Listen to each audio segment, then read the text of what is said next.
अवधूत चिंतन श्री गुरुदेव दत्त श्री स्वामी समर्थ. स्वामी भक्तांनो, आज आपण एक अत्यंत संवेदनशील पण महत्वाचा विषय समजून घेणार आहोत.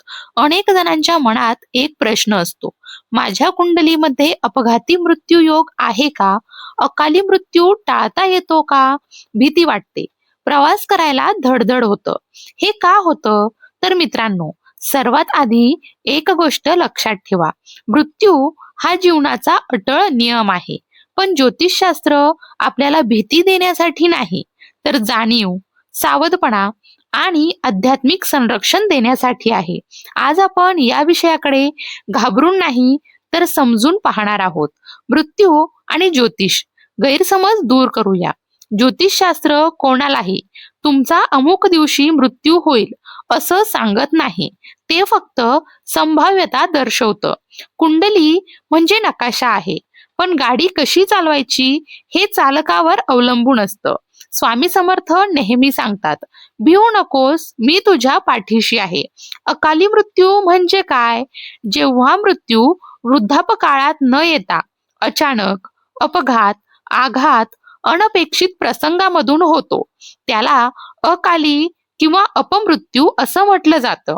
कुंडलीत कोणते योग अपघाताची शक्यता दर्शवतात, इथे आपण फक्त संकेत समजून घेणार आहोत, निर्णय नाही.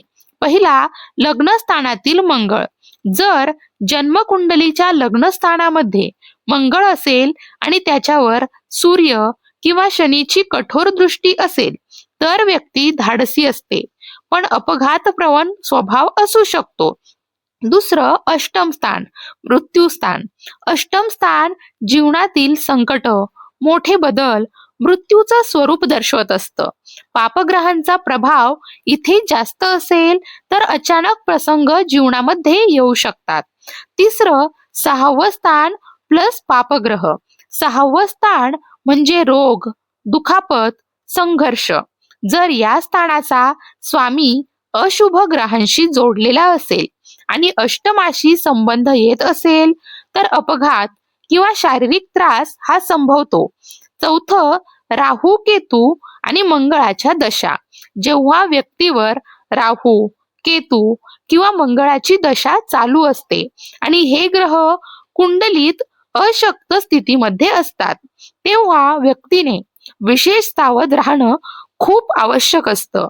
पण इथे महत्वाची गोष्ट, योग असला तरी घटना घडेलच असं काही नसतं, कारण दशा अनुकूल नसते. पुण्यबल हे मजबूत असतं, देवकृपा असते, योग्य वेळी सावधगिरी घेतली जाते. म्हणूनच ज्योतिष म्हणजे अलाराम, शिक्षा नाही.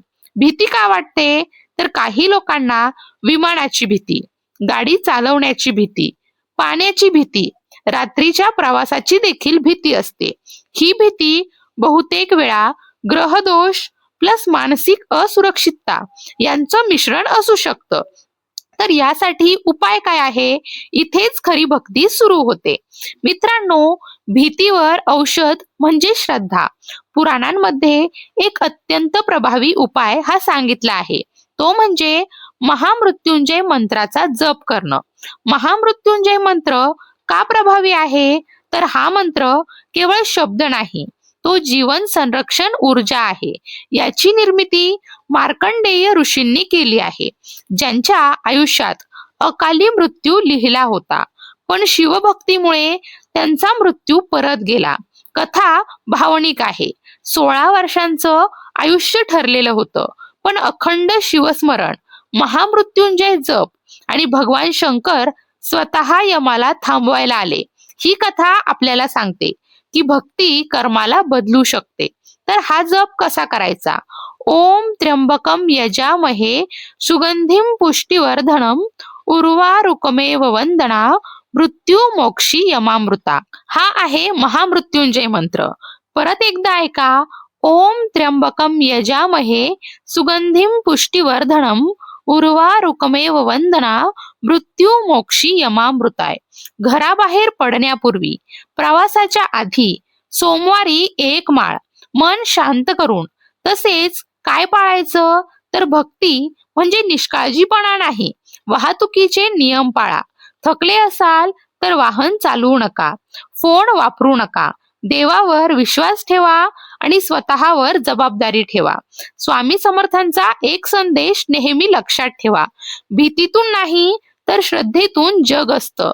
स्वामींचं नाव घेतलं की मन स्थिर होतं, निर्णय योग्य होतात, अपघात हे टळत असतात. कुंडली संकेत देते. भय निर्माण करायचं काम कुंडलीचं नाही. देव, जप, सत्कर्म, सावधपणा हीच खरी सुरक्षा आहे. श्री स्वामी समर्थ. स्वामी भक्तांनो, जीवनावर प्रेम करा, देवावर विश्वास ठेवा, भीती नाही तर श्रद्धा बाळगा. तुम्ही महामृत्युंजय मंत्र जप करता का? कमेंटमध्ये नक्की लिहा. आणि जर तुम्ही जप करत असाल तर कमेंटमध्ये ओम नमः शिवाय लिहायला विसरू नका. अशाच भक्तिमय आध्यात्मिक माहितींसाठी आपल्या श्री स्वामी समर्थ युट्यूब चॅनलला सबस्क्राईब करा. भिवू नकोस, स्वामी सदैव पाठीशी आहेत.